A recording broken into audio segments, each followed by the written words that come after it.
are various types in leadership according to the classical definition of leadership style. Some leaders practice democratic, bureaucratic, or autocratic. Malaysia is governed by a parliamentary democracy structure, which is with His Majesty the Yang di-Pertuan Agong serving as the head of state, while Prime Minister as head of government. Malaysia is also a democracy that functions under a federal democratic structure. Democracy can define as sources of authority for government bases of power, the functions that the government serve, and the processes for forming government. According to this concept, a government may use the terms of democracy to regulate, to control, to manipulate the system for personal benefit. Our sixth Prime Minister, Datuk Sri Najib Tun Abdul Razak, has been accused because of taking advantages of his status or abusing the power as a Prime Minister. If they have a power, they will do anything to ensure that the power belongs to them forever. Apart from that, they also trying to eliminate any individual who tries to usurp the power from them. In this situation, totally describe that they do not feeling guilty. In fact, they are proud to be able to violate the system of the country, which is like we practice right now, which is democracy. After the general election for 14, it is evident that the power is not forever but only for temporary. In short, in 14th general election, Datuk Sri Najib Tun Abdul Razak has lost to Tun Dr. Mahathir Mohamad for Pakatan Harapan. As a result, Datuk Sri Najib and the UMNO's members must reinvent the party and find a new direction to preserve the party hegemony. My name is Norshamim Yasmimiti Sohaimi. For the background of Najib Razak before become Prime Minister is Yang Berhormat Datuk Sri Haji Muhammad Najib, was the first child of Tun Abdul Razak Hussein, who was the second Prime Minister of Malaysia. He began in the world of politics after the death of his father. At the age of 23, Datuk Sri Najib was chosen as a candidate for the by-election in Pekan Parliament and won without contesting.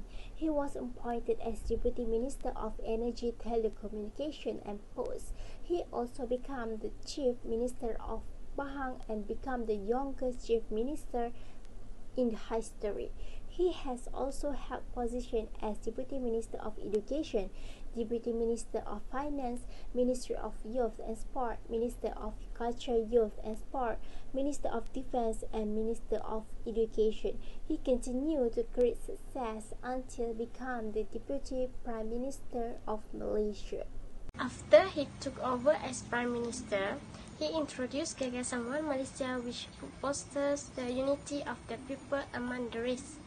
There are many opinions have been developed by various parties about the concept of One Malaysia.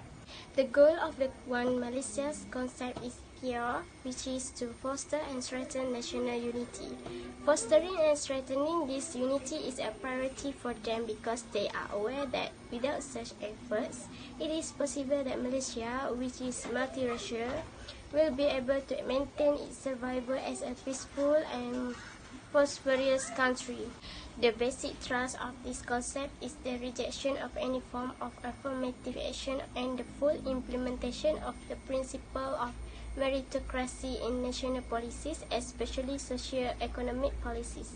The transformation from tolerance to acceptance is very important because from Malaysia to achieve prosperity and harmony, it requires the commitment of Malaysians of various races, including realizing the goal of becoming a high-income and poverty-free developed nation. Assalamualaikum warahmatullahi wabarakatuh. My name is Nur Hamid Zabaitu Adman from AM1104C. So I'll present about the challenges and advantage of Datuk Sri Najib leadership. For the challenges that faced by Datuk Sri Najib is when the Gagasan One Malaysia was introduced on 2 April 2009.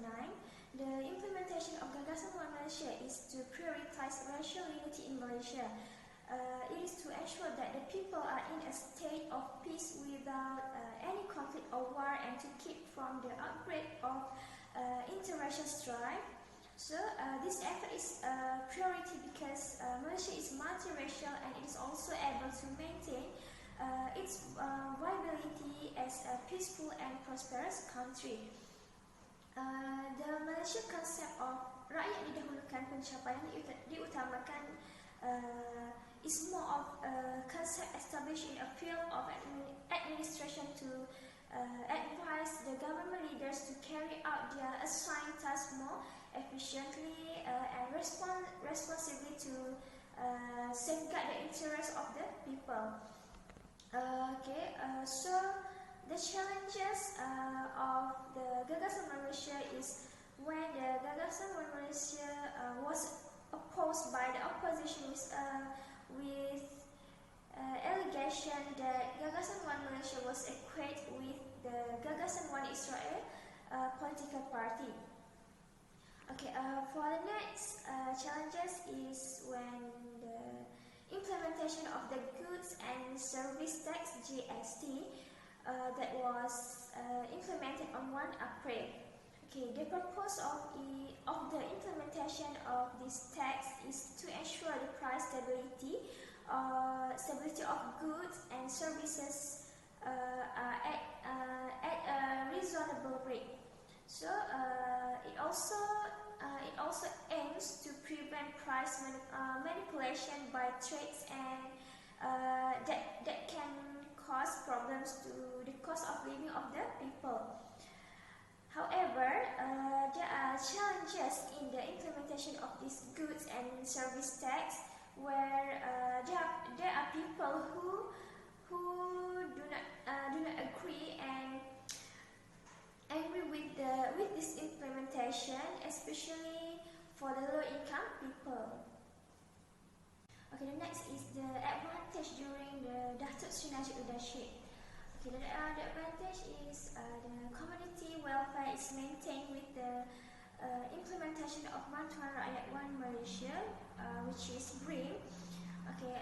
That was implemented by Datuk Sri Najib Tun Abdul Razak through the presentation of the Malaysia 2012 budget, which was implemented in stage from January to March 2012 in the form of vouchers. Not only vouchers, but Datuk Sri Najib also worked hard to find initiative to provide assistance to the people in need. For example, is special assistance of Ringgit Malaysia 500 has been implemented and distributed to low-income people by the Inland Revenue Board of Malaysia (IRB). The people are very satisfied with this implementation as it can, to some extent, guarantee to well-being of their life. The next advantage is when the implementation of Perumahan Rakyat One Malaysia has provided facilities for low-income people to obtain housing.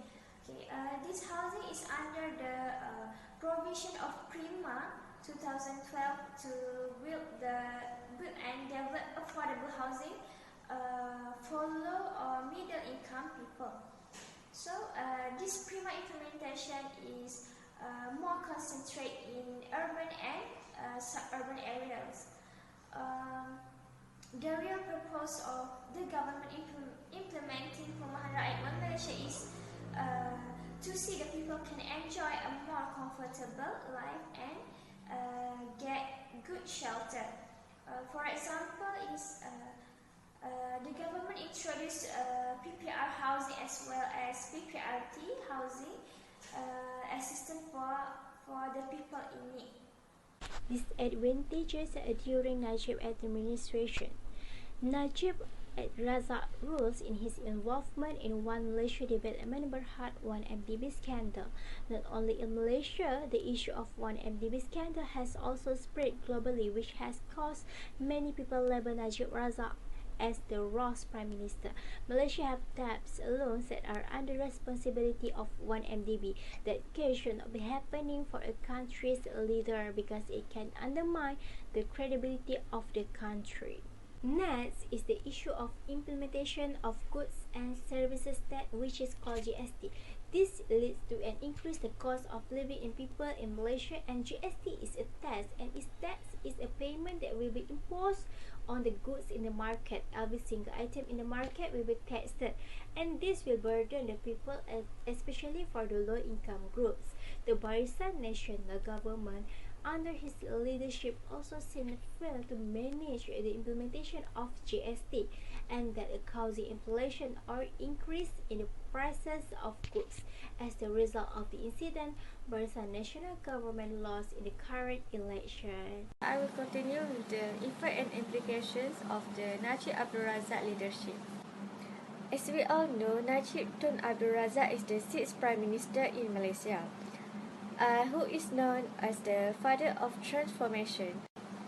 Throughout his reign in Malaysia, there have been implications and effects that have changed Malaysia either for good and for bad.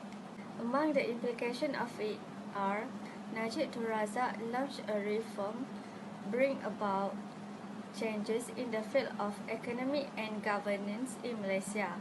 There were 4 reform programs that did an article as the transformation, and one of them is the introduction of the One Malaysia concept. The word One Malaysia has set 3 values for Malaysians to follow and internalize. The first one is recognition of all races and people. Second is nationhood based on the Federal Constitution and Rukun Negara. And the third is social justice. The term One Malaysia has gaining popularity among the general public. The following praise people first performance now describe what lies ahead and what must be done urgently. Following the One Malaysia concept, Najib Abdul Razak has launched One Malaysia Clinic Project, PAD270 Malaysia, which prioritizes the welfare and interests of the people. Satu Malaysia Clinic, which offers the same quality as others clinic, only charge RM1, has helped many people who are financially unfortunate. Other than that, Najib Abdul Razak also launched Bantuan Rakyat Satu Malaysia, which is BRIM, to anyone who is qualified, such as a single individual aged 21 and above, with a total monthly income 2,000 and below. From this point, it is clearly proven that the concept of One Malaysia places a great emphasis on the welfare of the people.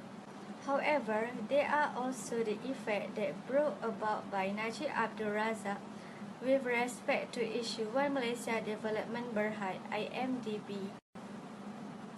IMDB is a wholly owned company of the Malaysian government developed during the era of Datuk Seri Najib.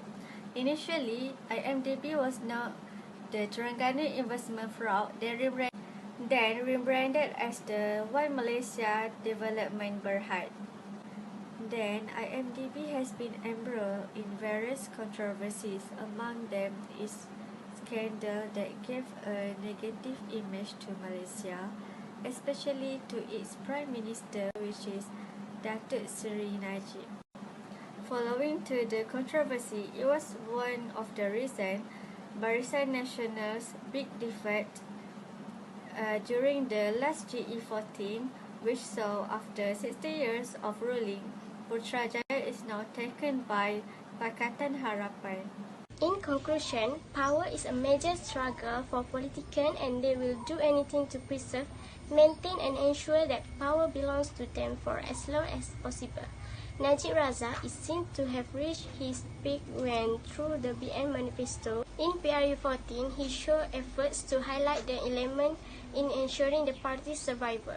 However, the reality of its implementation is seen as contrary to the objective of its establishment, which is seen as comprehensive when there are weaknesses such as the use of brain as an instrument of government manipulation, 1MDB scandal, and Najib Razak involvement, weaknesses in GST implementation and rising cost of living issues and economic inequality.